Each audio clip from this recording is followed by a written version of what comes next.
Varsovie. The 3.2% of Polish viewers of this channel will know this as their capital city, known to most of us as Warsaw. A city so beautiful that when their inhabitants captured a mermaid who'd been freeing fish from their nets, they fell in love with her and she with them. So she armed herself with a sword and a shield and vowed to protect the city.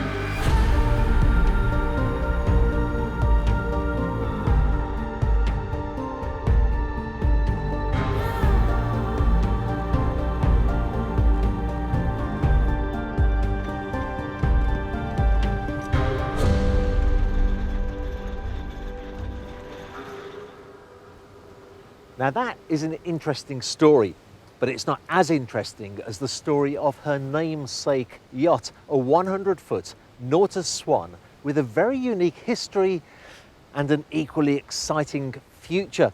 Now, I already knew that Nautor Swan do build at the very top end of quality of the construction of their sailing yachts, and I'd been told that every Swan is different one from another.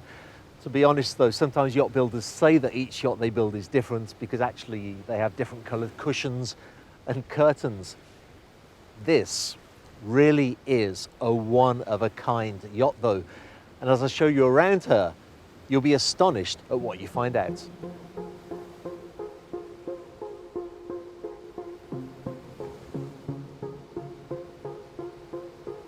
Let's start with the interiors. When you enter the yacht down a few steps, you find the main salon area. This has all the amenities you would hope for. Ample and comfortable seating, plenty of sunlight, something that we'll come back to in a moment, a television that rotates into position, and this navigation station.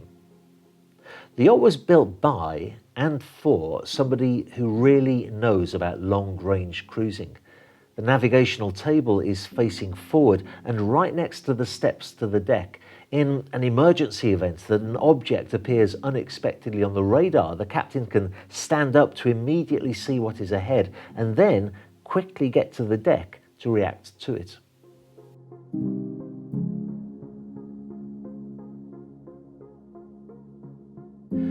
Forward of the lounge area is mostly dedicated to crew. There is a comfortable cabin to port with an ensuite bathroom, and just take a look at the galley to starboard. If you were to cross the Atlantic with your crew on this yacht, as many owners do, you wouldn't have to sacrifice some hearty meals. Under the floorboards there are additional fridges and freezers. Forward of the galley are two crew cabins, once again each one with its own bathroom.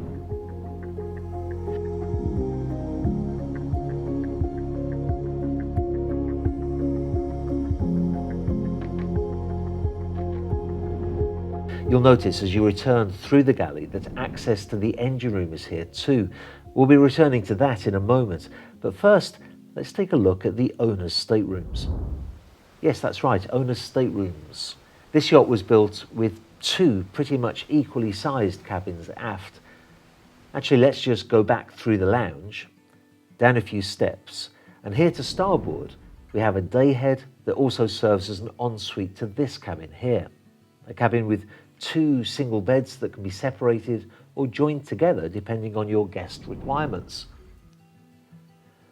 To port is one of those owner's staterooms, a little more spacious with a comfortable sofa and a well-proportioned bathroom.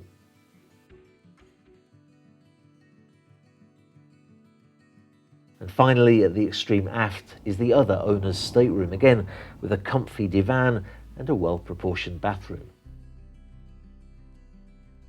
Honestly though, if you are seriously considering or even just dreaming of owning a sailing yacht like this, then you're unlikely to be spending too much time in your cabin, as comfortable and inviting as it looks. Filming this video, I'm reminded that people buy sailing yachts because they are so much fun to cruise with.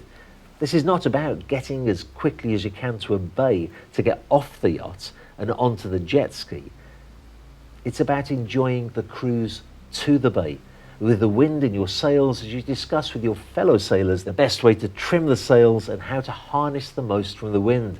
It's not about the destination, it's about the journey. And since it is about the journey, every characteristic of the yacht takes on special importance.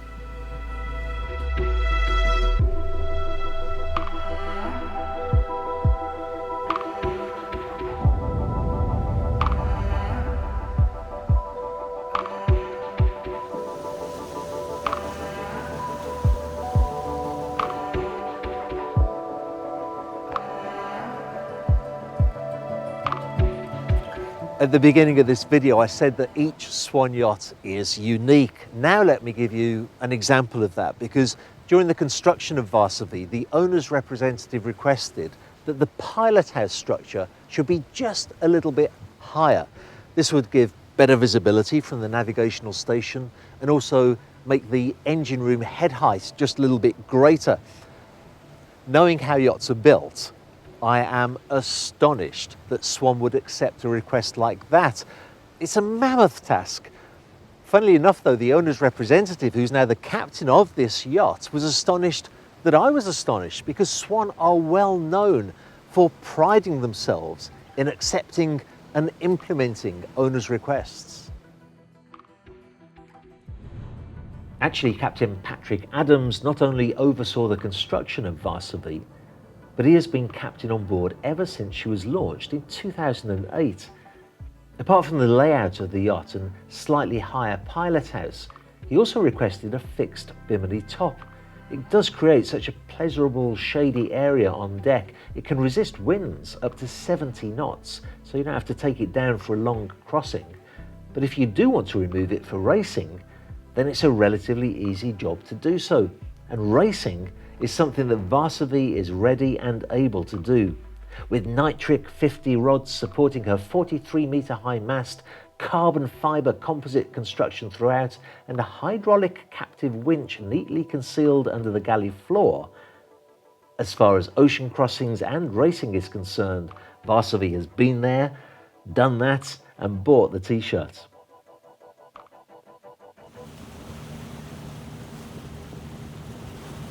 8 of these Nautor Swan yachts were built, and Varsovie was the last one, benefiting from the collective experience of the previous 7 and Captain Patrick's lifetime of nautical knowledge. Aware of the way that this yacht is intended to be used, he added grab rails at every critical point, and Nautor's Swan ensured that they would blend in with the decor. He also requested that the cockpit area be modified so that rather than having 2 separate seating areas and a table outboard, creating a central corridor with very little to hold on to, Varsovie would have this convivial dining area with grab rails for people passing by. Captain Patrick was especially complimentary about the engine room though, easily accessible and beautifully engineered, with redundancy system after redundancy system, and well thought out for maintenance. Swan may focus on sail power, but not at the expense of the motors. I've spoken quite a bit about Captain Patrick, and for good reason. A yacht's history is such an important factor when you're considering buying a yacht. And Varsovie is actually for sale. From time to time I hear from viewers of my YouTube channel who are trying to buy a yacht, but they just can't get the answers to the questions that they have. It's shocking, but many yacht brokers will advertise vessels that they simply know nothing about, in the hope, I suppose, that they'll attract potential buyers and then, I don't know, maybe sell them something else. On this YouTube channel, I only show yachts that are actually for sale and that you can get reliable information about. Now, my colleague Joost Govertz represents the owner of this yacht. His contact details are on screen now, and supported by Captain Patrick, there's simply not a question that you can ask about Varsovie, and in fact about Swan yachts in general, that they can't give you a reliable answer to. So, if you're in a position to take ownership of the most sensational and unique Swan yacht that money can buy, don't hesitate to get in touch. Joost will be very happy to help.